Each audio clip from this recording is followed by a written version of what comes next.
Dean Allmark, welcome to the Grapple Theory podcast. It's an absolute pleasure to have you here. Talk to me about your sort of getting back into wrestling now after, because you've taken a little bit of time off, getting sort of like personal things sorted, which you mentioned on social media. Is that all sorted now? Are you all like relaxed, comfy? You've got everything sorted you wanted to get sorted? Yeah, I've been moving into my new place, and it's just been taking up all my time, to be honest. So, and I've been battling with an ankle injury that I've had since the beginning of the year as well. So, I think it's just one of them. I think it's the warmer weather's come along. The cold isn't getting in my bones anymore. I'm just ready to go again. Ready to get back into it. No, I love that. How is the ankle as well? Is the ankle all right now? Are you like sort of like 100% or like close to? I'd say I don't think anything on my body is completely 100% anymore. The ankle's probably at about 90. So that's good enough, I think, to get back into it, innit? That's about there. Yeah. Yeah, just about. No, that's fair. Well, it's good to have you getting back into it as well. I was going to say, because we have a lot of like younger wrestlers, up and coming wrestlers on, and they always say, like, obviously when they get injured, the real thing is like the sort of FOMO that comes with it in terms of seeing everyone else doing it and rising the ranks, and you're being like, oh, I want to be there. For yourself, obviously with like the little injury and also just taking some time off to get your own stuff sorted, but also having been in wrestling so long, do you still get that like FOMO in the same way, or are you a bit more chill about it now? No, I'm definitely one of those guys where when I see shows going on, like progress shows, and obviously like Super Strong Styles coming up, which I'm not part of this year, and it just makes me think, like, last year I was there and I just had an incredible 3 days, and I just feel like I'm missing out. I think I'm one of those guys, like, it doesn't matter what show it is, I just see all my friends there and I'm just like, I'm missing out so bad. Like, hurry up, ankle, like, just get healthy again so we can get cracking. And you will be soon, and that's great to see. While we've got you here, I know we mentioned before recording that I'm not sure when this will go out, either the weekend we're recording it or the next weekend. But while I've got you here, because we'll probably clip it and put it on our social media, it'd be a shame to have someone who's been in Super Strong Style and not ask you about it. As someone who's been in Super Strong Style, talk to me about it, because it's one of those things that I think it's like one of those things you check mark, don't you, like yearly on the calendar, like in terms of big indie tournaments in the UK. It's one of those things you just earmark at the beginning, don't you, of Super Strong Style. Everyone knows when it is and everyone wants to be part of it. Like, talk to me about it, having been part of it last year, like just sort of like that, how special it feels and what sort of like the atmosphere is like over that weekend. Well, for me, obviously, it's the first Super Strong Style that I'd ever been to, and I'd had quite a few like really good matches at Progress at the time, and I felt like last year was my year when it came to wrestling, and just the entire experience of being there for the 3 days was incredible. The weather was really nice. I remember it just being really hot that weekend. The only bad thing is I actually started playing football again a couple of weeks before, and I hadn't played competitive football for like 15 years. And in just the warm-up at the game, knocking the ball about, I felt my quad go, and it felt like a little tiny tear. So straight away I stopped, and then I spent the rest of the week just panicking because my quad was just, it was just killing me. I couldn't barely walk. Oh, no. And, so I turned up. They've got a great physio there at Progress, and she gave it a good rub and sent me out there to wrestle Chris Ridgway. Just what you need, isn't it? When you're like a little worried about injury, just the sort of guy you want to wrestle, Chris Ridgway. You're wounded and you walk in there and you're wrestling Chris Ridgway in the first round, and unfortunately I lost that one. But I was really proud of that match and my performance in that one. And on the second day, I wrestled Big Damo. Again, I woke up, my leg wasn't working. And in that match, I did a dive a cross body to the floor. And it went a lot higher than I expected to go myself. And I kind of just bounced off him and bounced onto the floor and really injured my back and hip. So when I woke up on the Sunday morning, the Monday morning, I was just like, oh my God, I've got to wrestle again today. I just felt like I'd been hit by a car. And on the final day, I was in an 8-man. And the 8-man was really spectacular, but the first two starting in that 8-man was myself and Jody Fleisch. You had an easy weekend, yeah. Like, especially, I mean, I knew you'd had a tough weekend before I knew you were part injured through it, but like, even that now is even crazier.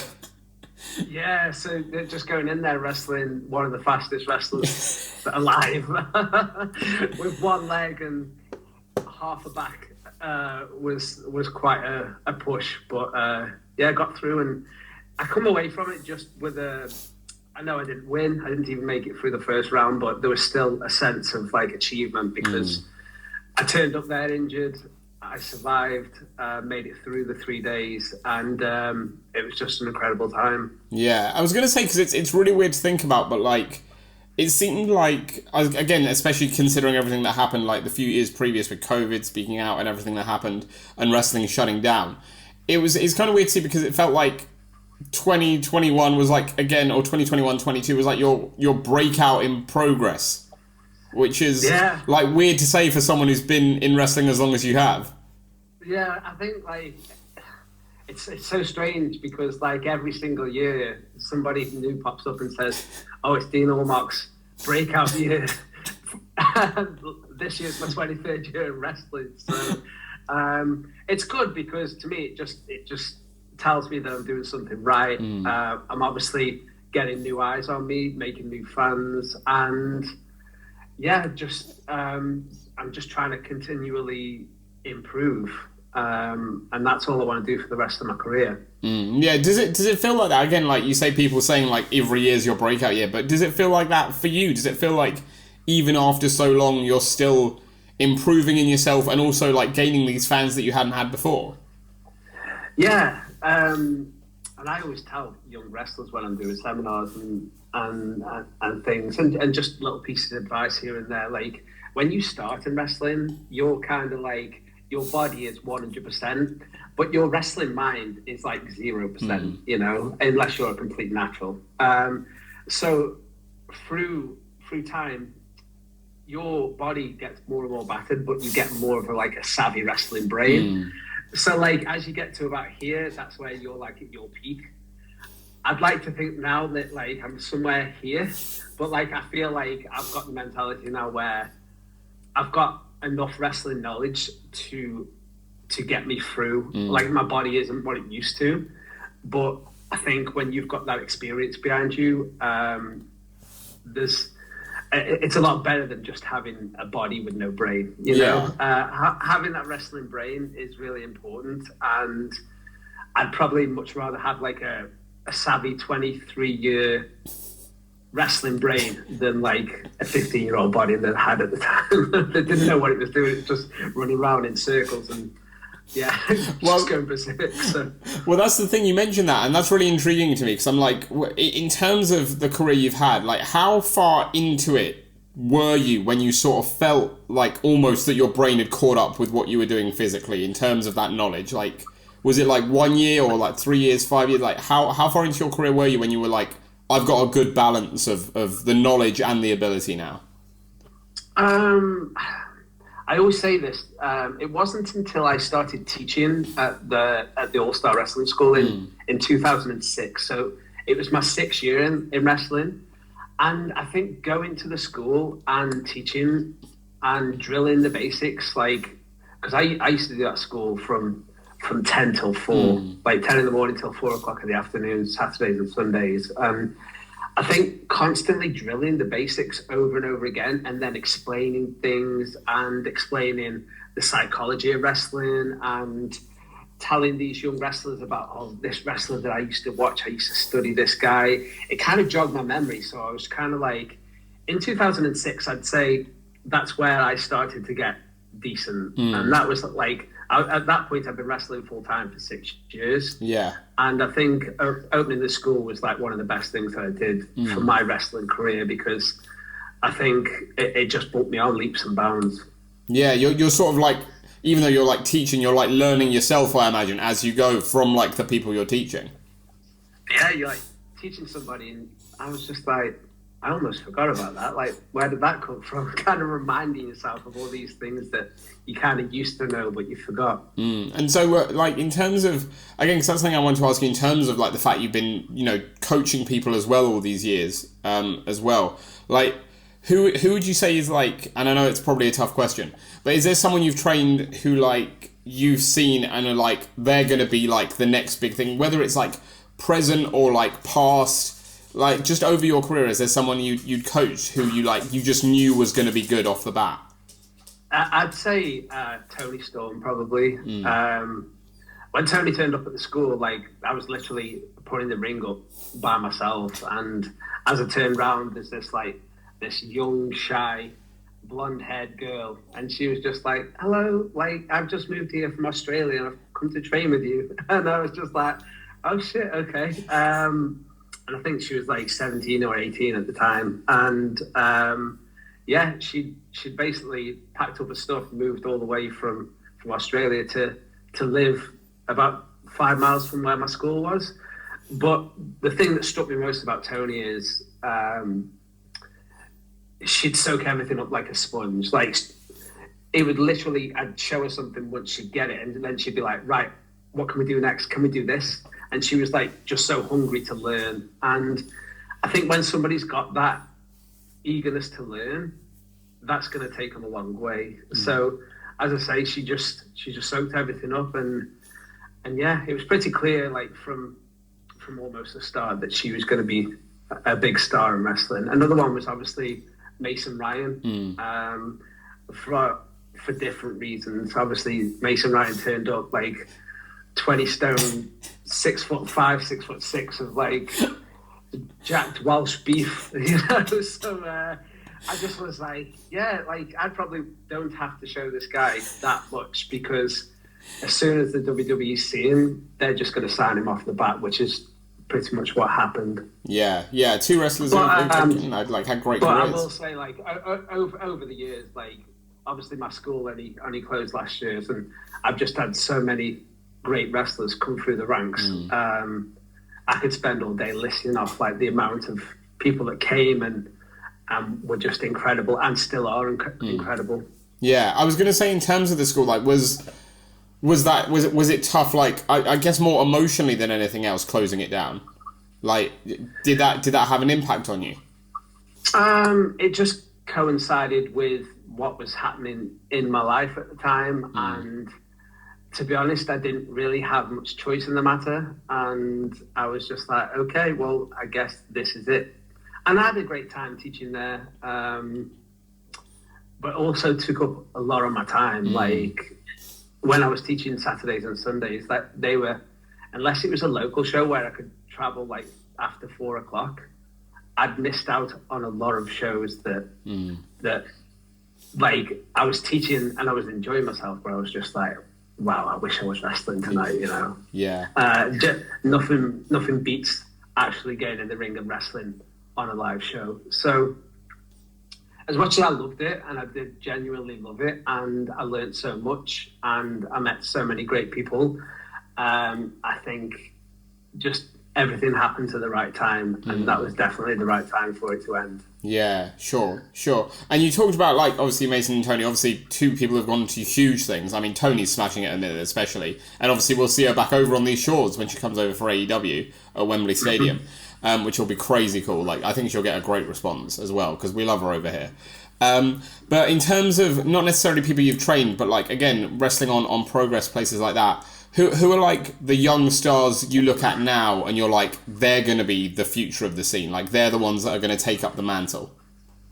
God, there's so many. Like, just going to the indies, and even like all-star shows, like, it's kind of different on the family shows. And obviously, like, I wrestle, my home promotion now is First Class Wrestling, and on those shows, they have, like, battle ready students on there who are incredible for how long they've been doing it, and it's pretty much because they're wrestling week in, week out. So on those shows, like, they're getting experience on the job. But obviously, when I turn up on the indie shows, you got these young wrestlers that that are almost like polished, really good wrestlers after a couple of years. People like Leon Slater. Yeah, incredible year. Leon, like, just basically came out of nowhere. And I remember being at Sheffield for Progress. I was wrestling Hayter that night. And Robbie X, I think it was meant to be wrestling Takeshita. And I think Robbie got injured. So Leon was just there. And they just threw him in the match, and I was just blown away. Like, that was pretty much the first time I'd seen Leon wrestle. Yeah. Like, I'd seen clips, but after that match, I was just like, oh my God. I had to wrestle Takeshita the day after, and I was just like, there's no way I'm following that. My match is going to be a different type of match than that one. So, Leon's really good. Callan Newman is incredible. Just like, the pace of some of these young lads. Like, all the CPF guys are insane. Like, they're just so good. Like, obviously, I've wrestled a couple of them now in multi-mans and stuff, and they're just really incredible. So, when you look at talent like that, it's like, this is probably like the third generation I've seen come along, but like with every generation, they're just really incredible athletes and incredible, like, well-rounded performers. And I think a lot has to be said for accessibility when it comes to watching wrestling. The internet obviously makes it easy for these guys to study, and these guys do study. For me, it was going to Manchester to buy some VHS tapes and spend my pocket money and come home with a bin bag full. And it was like a lucky pick because I didn't know what was on half of these tapes. So I was just like, okay, here's 6 hours of wrestling. Let's see what's on there. But I wouldn't swap my experience for the world. You know, like, I have fond memories of those times where I used to study my VHS tapes. And I just think guys these days, like, they've got such an advantage because they've just got wrestling at their fingertips. Their phone's right there. They can watch wrestling all day long. So I think that's what's brought the generations on so fast. It's just the technology. Yeah, sure. And there's a couple of bits you mentioned in that I want to sort of get into. The first is like with Leon, as someone who's been in the business as long as you have, who has worked for big promotions in your career as well. Someone like Leon who sort of broke out, like you said, like out of nowhere, really.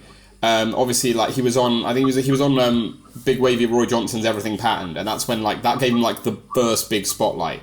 And then, like you say, that match at Progress after that, where again, like, sort of like fortune favoured him and he stepped into the match and put on a great show. Like, what can you say to the fact that sometimes it is just like being in the right place at the right time and getting those eyes on you in that moment? Because, like, we've spoken to previous people on the podcast before about how there are so many great wrestlers on the scene who, like, you think should be so much bigger than they are because, like, maybe they just haven't had that breakout moment or that big chance, that big eyes on them moment. And, like, so what can you say to that in terms of, like, how much of it, obviously there's a lot of skill involved, but, like, sometimes, you know, as long as you're in the right place at the right time, that can be all you need.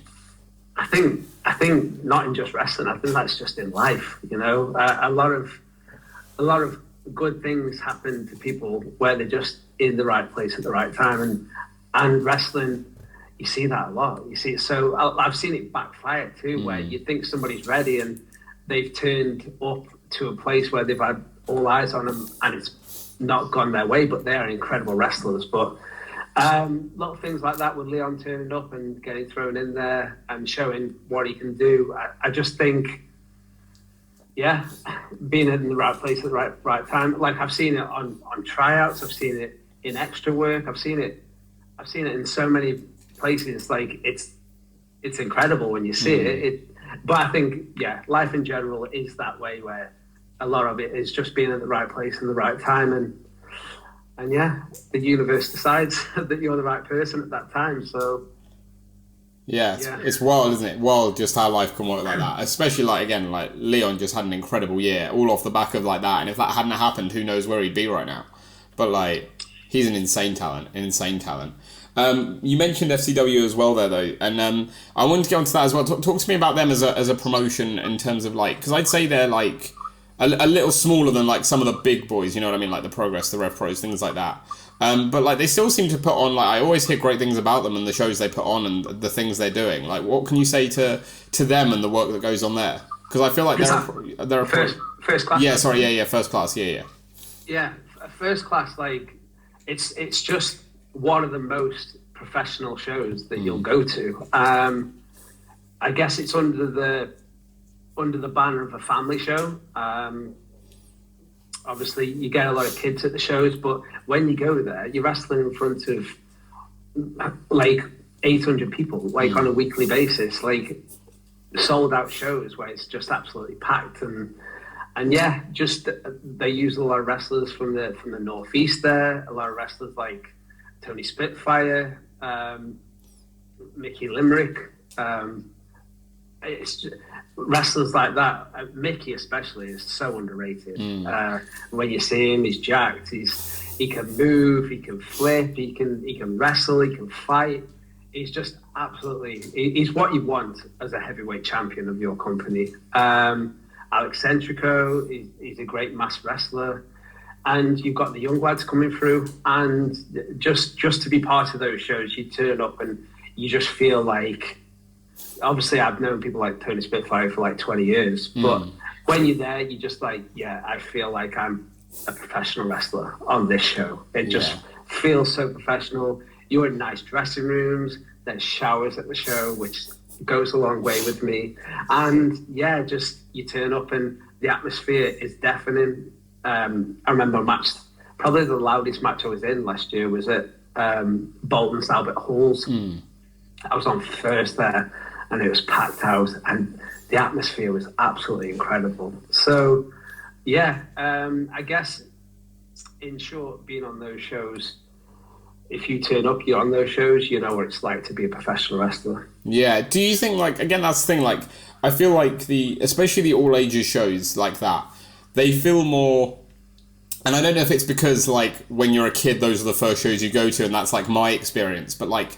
From that, it feels to me like they're the more like grassroots ones. Do you know what I mean? Like the cut your teeth shows. I don't know if that feels the same for you, but again, maybe it's just because like when you're a kid, those are the first shows you get taken to. Yeah, I guess you could say that, but the wrestlers on those shows are full-time wrestlers. So it's you go to a lot of indie shows, and you get a lot of wrestlers there who are just part-time wrestlers. They've got like something else going on, and this is something they do just like every now and again. But with the first-class wrestlers, they are there week in, week out, sometimes every single day, just wrestling for a living. So, and people like Tony Spitfire have had well over 2,000 matches in the last 20 years, and it's experience you can't buy, and that's something that I've learned myself. Yeah, I was going to say, because again, like leading on from that, because I guess the point I was trying to like sort of get to is the fact that, do you think there's, I don't know if stigma's the right word, but maybe it is in terms of like the way those all ages, you know, like those sort of shows, and like maybe like the holiday camp shows and things like that, where you've got, like you said, full-time professional wrestlers who are doing it week in, week out, getting big crowds. But do you still think there's like again, almost like a stigma where it's treated different to say like the indie promotions where people on it who might not always be wrestling full time? Yeah, there's definitely some sort of stigma, which is something I experienced when I first went to the indies. In 2011, my first match on the indies was Dragon Gate when they came over here, and although I found like I had kind of like the respect because I'd been a full-time wrestler for 11 years and maybe some of the people in the crowd knew me, I just felt like a lot of wrestling fans at that time like didn't expect much from me. They just expected me to be like some flag-waving, happy-clappy holiday camp wrestler. But they don't realize that holiday camp wrestlers are the best wrestlers in the world, and the people that they look up to so much, people like Daniel Bryan, which is Bryan Danielson, obviously, Dash Wilder, like the Sheamus, Drew McIntyre, the list go on and on. They've all been through that system where they've been wrestlers on the holiday camps. So much so whenever I see Drew McIntyre and at the WWE shows, he tells me how valuable being on those wrestling shows were to him. And he got told a lot of stuff at the time as a young wrestler that he didn't really understand until he actually got to the WWE and he put that stuff into practice. And he was just like, now I understand what you guys meant when you were saying this. And there might be a stigma to holiday camp wrestlers, but you put any of them guys in a wrestling ring in any show, and 9 times out of 10 they'll run circles around whoever they're wrestling. It's just an experience. You look at people like James Mason. You know, James Mason, 30 odd years in the wrestling business. You put him in there with anybody, and he's going to hold his own, even though he's been doing it so long, and he's getting older now. He's still incredible. So there is a stigma, but I think it definitely is just from the wrestling fans. I think wrestlers inside the industry have a lot of respect for the guys that do it full time, the holiday camp wrestlers, the family show wrestlers, and to a certain extent, they wish they were that type of wrestler, you know, that could do it. And a lot of them do. People like Dan Maloney, you know, he cut his teeth on the indie shows, and I was actually the one that put him in with All Star, and he absolutely loved being on those shows. And looking at Dan Maloney now compared to Dan Maloney how he used to be, I think he credits a lot of his in-ring ability now to those family shows that he started doing for All Star. I think he learned a lot, and he learned what it was like to be a professional wrestler. Yeah, and I think that's the wild thing, isn't it? Like you said, like completely spot on is the fact that, again, there will be some fans, and I know a few fans myself who'll be like, you'll see someone on like a smaller indie show who like bring in like, again, someone who's more associated with like the holiday camp wrestling, and they won't know who they are. They'll know like the other indie names, but they won't know who that person is, and that seems wild and like kind of unfair in a way. The fact that like these are the guys that have been doing it for so long and who are like who are so skilled, and like it's some of the other ones that have like, say, the bigger profile, the bigger name. But like I've seen roles reversed. I've seen really popular indie wrestlers come to like holiday camp shows or family shows, and they walk out there, because they're not instantly recognized like they are on like the indie shows, and they don't get that reaction from the crowd. They just kind of like freeze. They're like, oh, I'm not used to this, I guess. And one of the first things that I like to teach people or advise people when they go to the family shows is, when you go into that show, you need to concentrate, have the mindset that you leave as you enter as a nobody and you leave as a somebody. You've got 15 minutes. You're going in there completely unknown to these wrestling fans, and you've got 15 minutes to prove yourself to them. And for me, if you can come out of every single match with like an ovation of some sort, then you've done your job. So I have seen the show on the other foot, and I've seen a lot of like big names actually struggle on those shows. No, that's cool. I like, in a way, I like to hear that, because it's nice to know that there are those sort of roles reversed as well.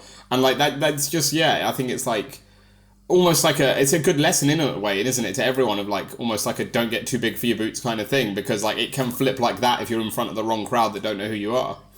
Yeah, definitely. And I'll always preach holiday camp wrestling family shows, because that's what I've enjoyed doing for the last 23 years, and I still love doing those shows. Like, they're my favorite type of show to do, and for the rest of my career, those will be the ones that I look forward to most. They're just incredible shows to be part of. Yeah, and as someone, so like, again, in terms of just that mentality dynamic, as someone who is sort of, I would consider at least, a name in both like the holiday camps and in the indies, like, how does your, I know it can vary show to show, so I'm wondering how I word this, but like, does your mindset or mentality going out there vary depending on whether it's necessarily a holiday camp show or an indie show? Do you feel different in the way you act and the way you behave in front of the crowd based on what sort of show it is?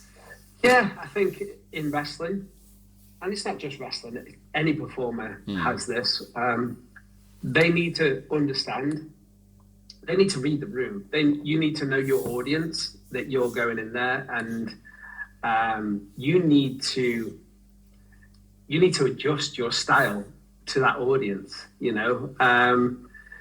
A lot of wrestlers, like, they don't change. They are like the wrestlers, like, that they are like all the time. They don't change. But for me, like, I like to please the audience as much as I can, and I will do what I need to do for that particular audience. Like, when you turn up on a wrestling show, like, you should be watching. If you're on later on in the show, you should be looking through the curtain or watching the monitor and seeing what type of crowd that is, and then going out there and acting accordingly to that crowd, you know. If you see me wrestle in Progress, you'll see a different Dean Allmark than you would on the holiday camps. And if you saw me wrestling in Japan, it's a different Dean Allmark again. You just got to know your audience, you got to know your crowd, read the room, and act accordingly. Yeah, no, I love that, and that's great, and like, again, moving on to sort of like, again, yourself a bit more, I was going to ask, in terms of wrestling in Japan, you've wrestled in America, you've wrestled basically all over the world, you've had loads of experiences. I guess it's a weird question, but like, what more is there left for you to do as Dean Allmark? Like, in your mind, like, what more do you want to achieve still in your career? Because it seems like, in terms of like bucket list things that like every wrestler has, you've ticked off most of them. Yeah, obviously I'd like to go back to Japan again. I've been on 3 tours there, and it's not only my favourite place to wrestle, but it's my favourite country to go to. It's just like going to a different planet. It really is. And trying to describe it to anybody that hasn't been to Japan is almost impossible. The fan base are incredible.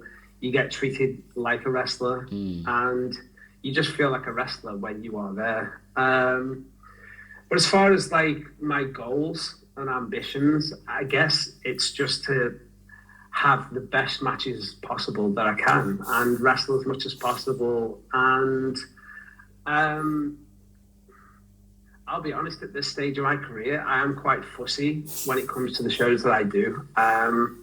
Obviously, I haven't got that many more matches left in me, so I feel like it's my right to choose. Yeah, you've earned it. I think you've earned it. Yeah, so I just want to wrestle in fun matches. That's basically what I want to do. I want to wrestle the people I want to wrestle on the shows that I want to wrestle on. And if you see me book for shows, that means that I really want to be there at that show. I'm not doing that for the money. I'm not there for the money. I'm not there for any respect or for like fame or anything like this. Like, I'm doing this show to have as much fun as possible and to put on the best match that I can. So that's my only goal really for the rest of my career, is just to do the matches that I'm really interested in, and just enjoy myself. Yeah, and we mentioned like the youngsters coming through. Let's like if we were to like say like manifest some booking now, like almost like not necessarily dream match, but like, are there any in terms of like picking and choosing? Like if I'm giving you that option now to pick and choose, are there any people like on the British scene at the minute that you're like, I haven't faced them, I want to face them?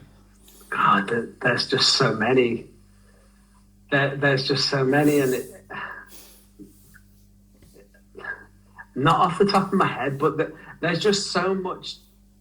Like, every show that I go to now, it's normally full of really good wrestlers, and even shows where I don't know who I'm booked against, I know that no matter who I'm wrestling on that show, it's going to be a really good match. So I'm not really too worried about like wrestling rubbish guys like I would have been like 15 years ago, because everybody on the scene is at a decent standard.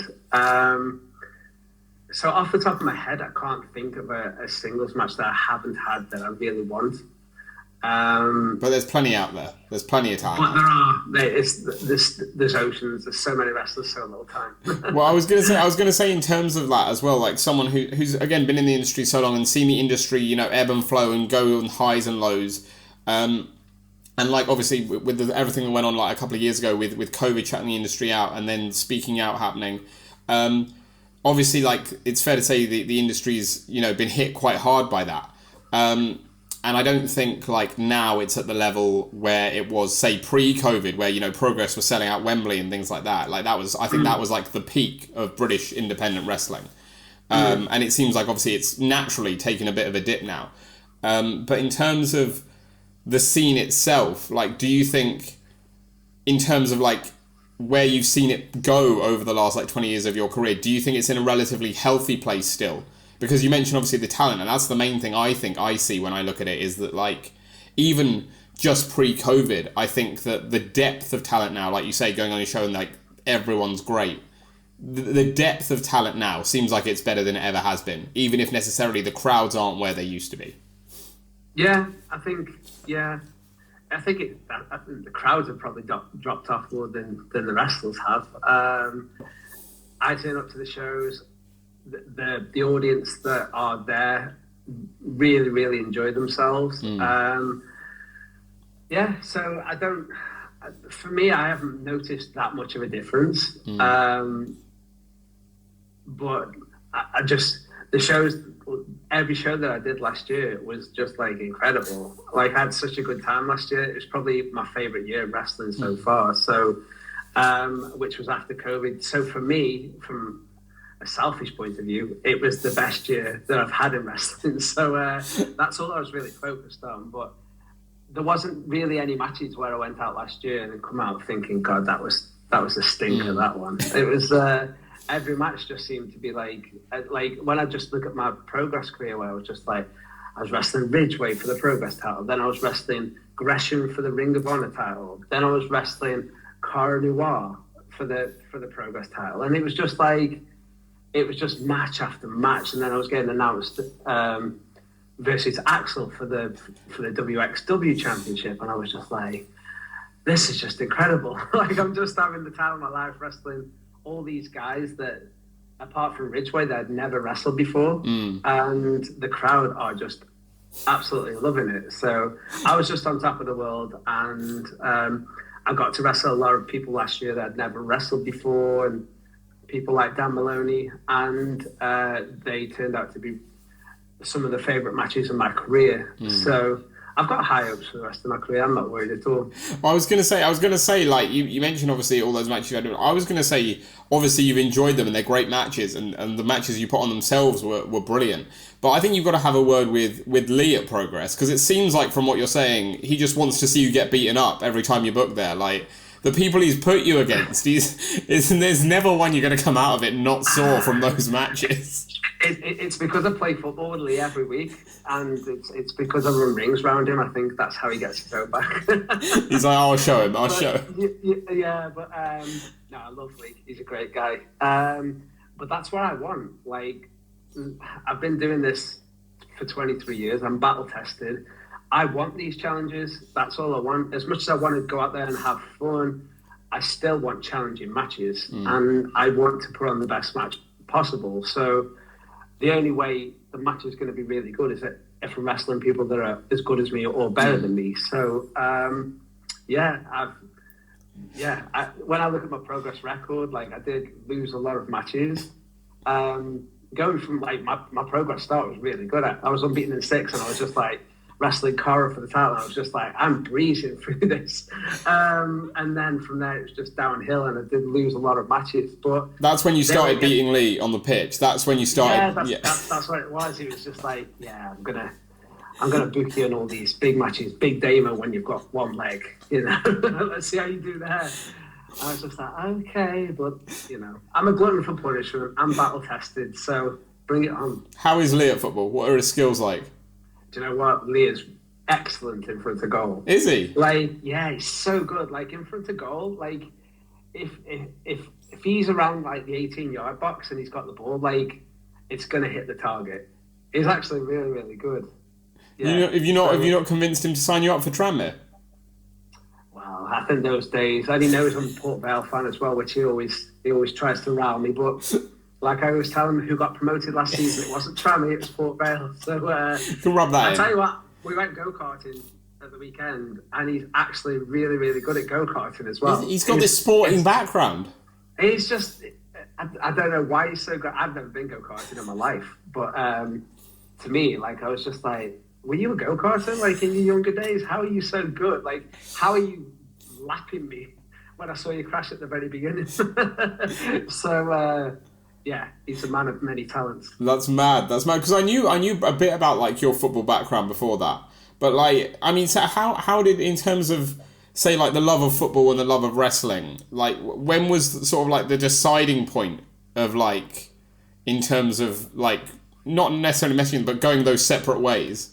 Do you know what? And it was a turning. Like, I remember it was when I was 15. I was playing Saturday and Sunday league, and I joined a wrestling school, and the wrestling sessions were on a Tuesday night for 3 hours, but then there was 5 hours of training every Sunday, and obviously my Saturday team trained on a Tuesday, so I couldn't go to that, and then my Sunday team played on a Sunday, and it was just, I was just like, this isn't going to work. I'm going to have to quit football. And it was just a lot of people at the time, because I was quite well known for being a decent footballer, were just like, what are you going to do? Like, are you going to wrestle? Are you going to play football? And it was really a tough decision at 15 years old, but I chose wrestling, and who knows, it might have been the wrong choice. No, I think, well, you've had a great career. You've had a fantastic career. But I was going to say, not in terms of, looking back and, like, regret, but just in terms of looking back. Do you ever think and wonder, like, I wonder what would happen if I picked football over wrestling? I say it to my girlfriend all the time. I'm just like, you know, like, she's in love with David Beckham. And I was just like, I could have been the next David Beckham. You could have been, yeah. I'm convinced. Oh, that would have been incredible. That would have been incredible. Well, I was going to say, I'll put you on the spot now as a Port Vale fan. Because myself, I'm a Brighton fan, but I've been a Brighton fan. I'm not just like a Premier League fan. I've been a Brighton fan for like 16 years. Well, yeah, 16 years when I got my season ticket, but I was a fan before that. So I know what it's like to play in the lower leagues. I know what that struggle is like. That's brutal. Like the League 1, League 2 supporting you know you're in for a rough ride. It's crazy. My dad goes there every single week. I'm just like, are you a glutton for punishment? You have to be at that level, don't you? You have to be, like, to go every week. It's beautiful. We love it, but it's tough. It's always a tough watch. But if I was going to say, put you on the spot right now, you can. This is a mega hypothetical world where I have this power, and I'll let you turn out for Port Vale in the FA Cup final, or wrestle WrestleMania against whoever you want, main event. Which are you picking? Oh, do you know what?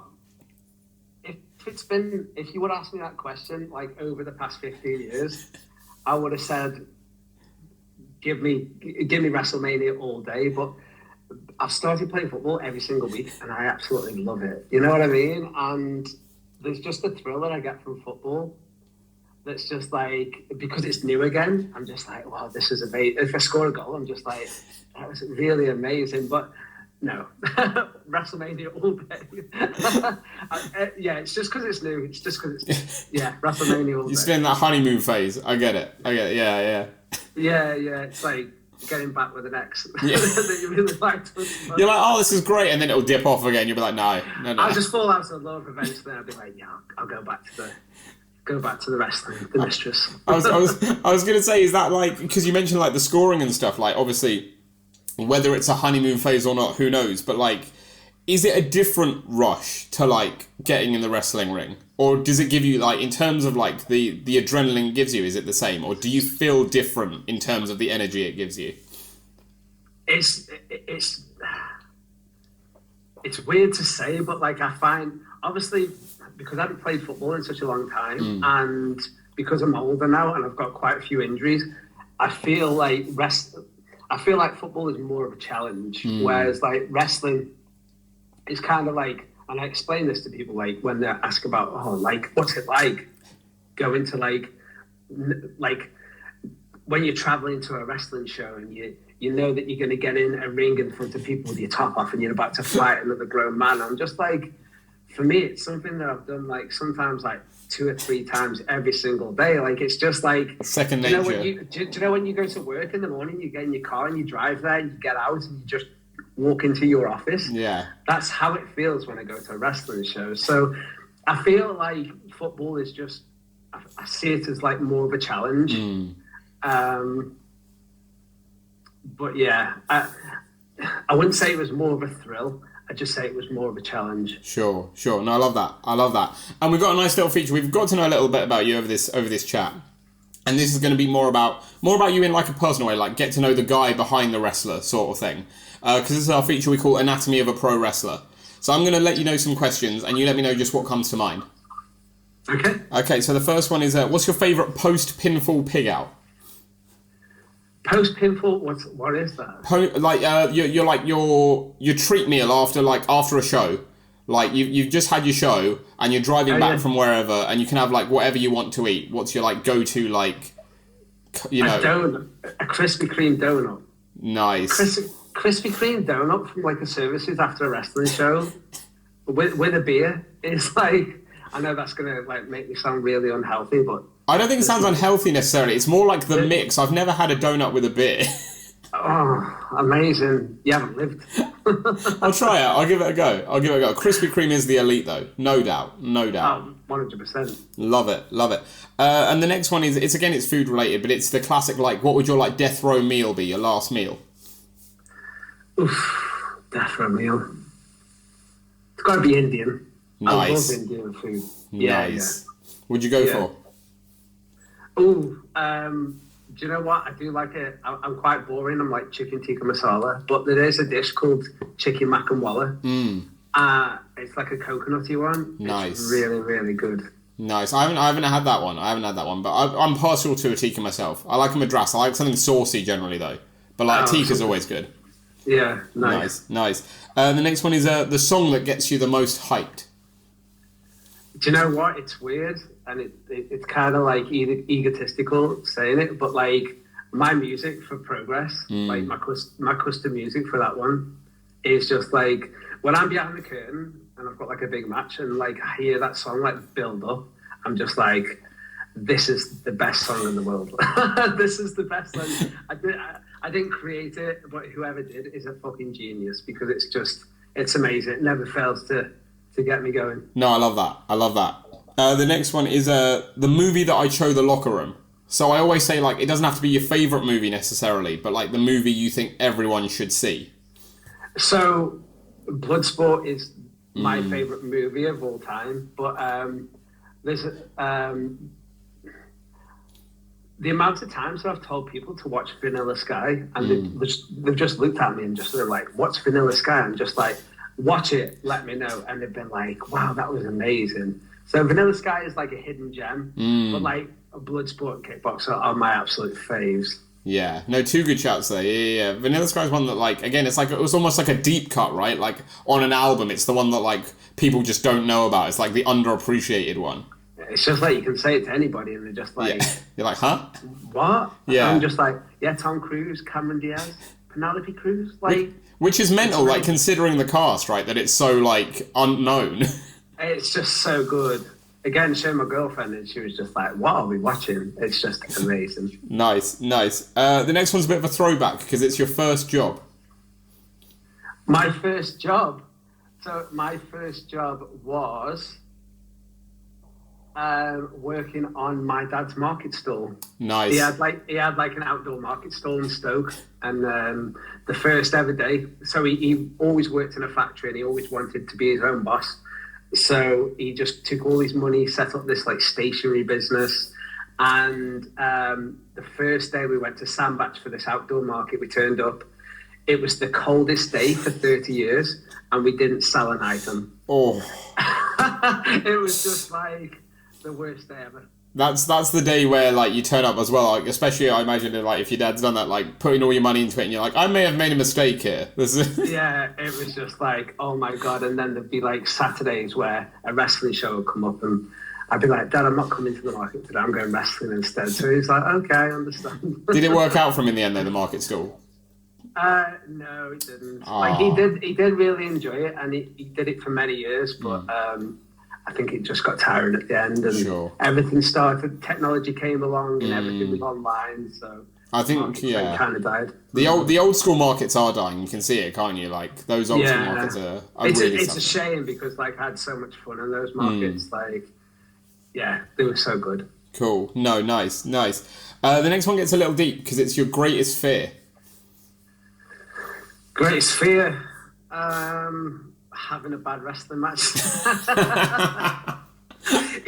either that or like wrestlers have a dream. You've probably heard of it, where we have it all the time, where you're there, you're backstage, you've got one boot on, you've got one boot off, and your music starts to play. That's like the wrestler's dream that all wrestlers have, and that's a big fear of mine also. Yeah, like shit, gotta get out there. And you're like, I'm praying, like that moment, you know, in your head where you're praying it's a dream. You're like, I'm pretty sure this is a dream, but I really hope it's a dream.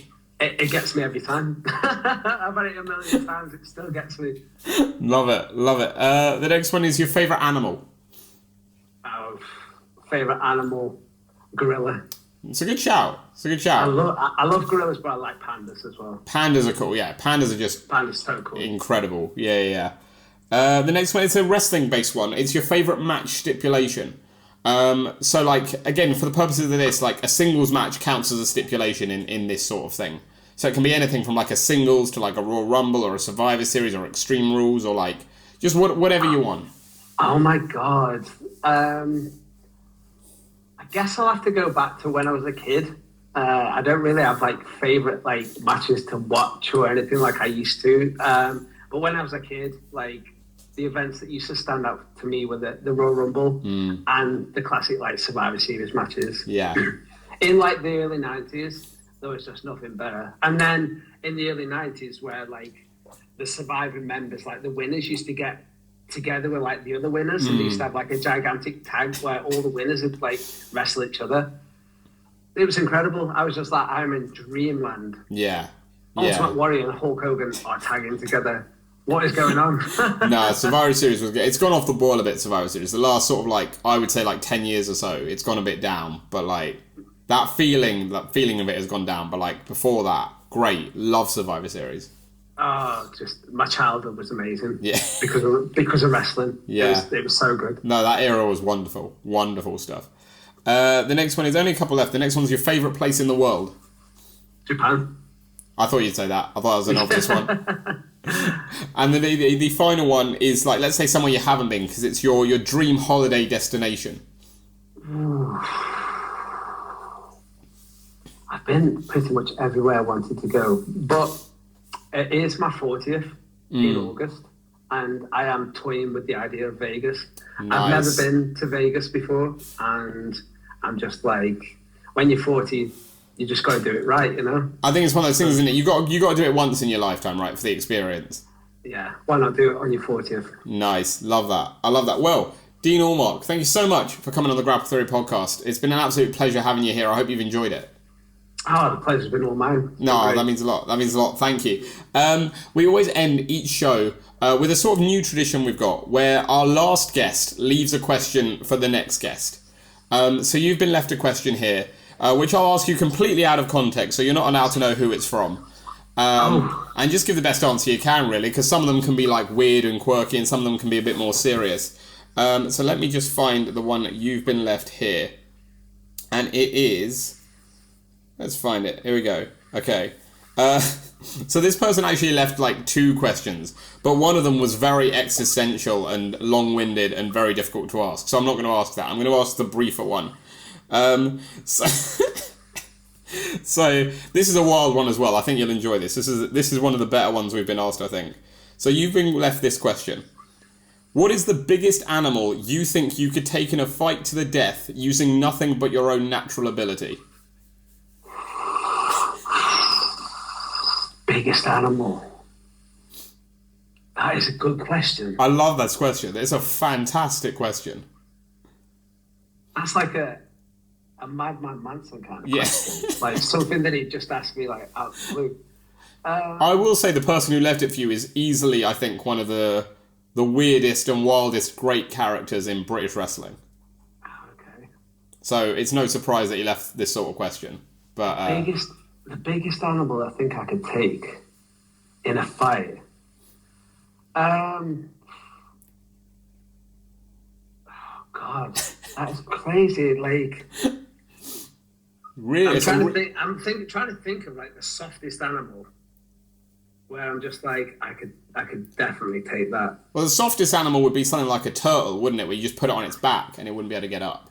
Yeah, but like, I'm sure there'd be something bigger that you can like beat up, other than like a turtle. Yeah. I want to say like, I guess. Man, that's such a weird question. I'm thinking about it now as well. I'm gonna think like the biggest dog. Like maybe like the biggest dog. So now you have like a giant like schnauzer or something like that. I could definitely choke one of them. 100%. We're not endorsing this, by the way. This is not an endorsement for anything. No. Not. Like, I'm not thinking too much about it, honestly. But like, yeah, I could definitely beat up a giant dog. Yeah. Okay. I think that's a good one. I think that's a reasonable one. I think that's like a decent level to be at. I think, especially when it's natural ability alone, right? Because you don't want to take on something like a gorilla or a kangaroo, because like one punch there and you're gone. You're done. Oh yeah. So like. A gorilla would just rip your face off straight away, wouldn't it? Yeah, no, that's a smart shout. That's a smart shout. I love it. And we always end each podcast with giving our guests one final bit of promo time. So, wherever it is in the country, whether it's First Class Pro or Progress or a holiday camp show or an indie show, wherever it may be, if someone is coming to a show and Dean Allmark's on it, why is Dean Allmark going to steal the show? Because I am going to give you the wrestling match that you want to see. And when you watch me wrestle, I'm going to show you moves that you've never seen before. Like, I've literally just I did a list and I was just like, man, like I've created like 40 wrestling moves. So if you come to see me, you're going to see somebody who's passionate about wrestling, wants to give you the best match possible, and wants to show you some really cool shit.